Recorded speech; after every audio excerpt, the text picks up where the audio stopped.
আহ, ভাৰত চৰকাৰে পাকিস্তানৰ বিৰুদ্ধে পেহেলগাম যিটো আক্ৰমণ আছিলে, পেহেলগামৰ সন্ত্ৰাসবাদী আক্ৰমণৰ বিৰুদ্ধে ভাৰত চৰকাৰে পাকিস্তানৰ বিৰুদ্ধে যি একশ্যন আৰম্ভ কৰিছে, সেই একশ্যনৰ প্ৰতি আমাৰ ৰাইজৰ দলৰ পূৰ্ণ সমৰ্থন আছে। আমি স্পষ্টকৈ কৈ দিব খুজিছোঁ যে ৰাইজৰ দলে ভাৰতৰ আভ্যন্তৰীণ বিষয়ত ভাৰত চৰকাৰে লোৱা নিৰাপত্তাৰ প্ৰশ্নত, আভ্যন্তৰীণ নিৰাপত্তাৰ প্ৰশ্নত ভাৰত চৰকাৰে লোৱা সকলো বিষয়তে আমি সহমত পোষণ কৰোঁ।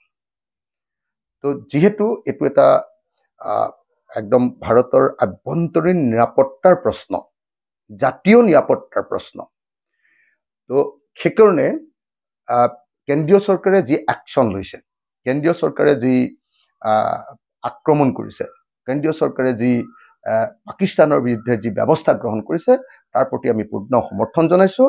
আৰু এই ক্ষেত্ৰত যেতিয়ালৈকে কেন্দ্ৰীয় চৰকাৰে পাকিস্তানৰ বিৰুদ্ধে বা সন্ত্ৰাসবাদীসকলৰ বিৰুদ্ধে একশ্যন গ্ৰহণ কৰি থাকিব, তেতিয়ালৈকে ৰাইজৰ দলৰ সমৰ্থন, পূৰ্ণ পৰ্যায়ত সমৰ্থন আমি ব্যক্ত কৰি থাকিম। আমি ভাৰতবাসীৰ লগত আছোঁ, আমি ভাৰত চৰকাৰৰ লগত আছোঁ, আমি পাকিস্তানৰ বিৰুদ্ধে আছোঁ।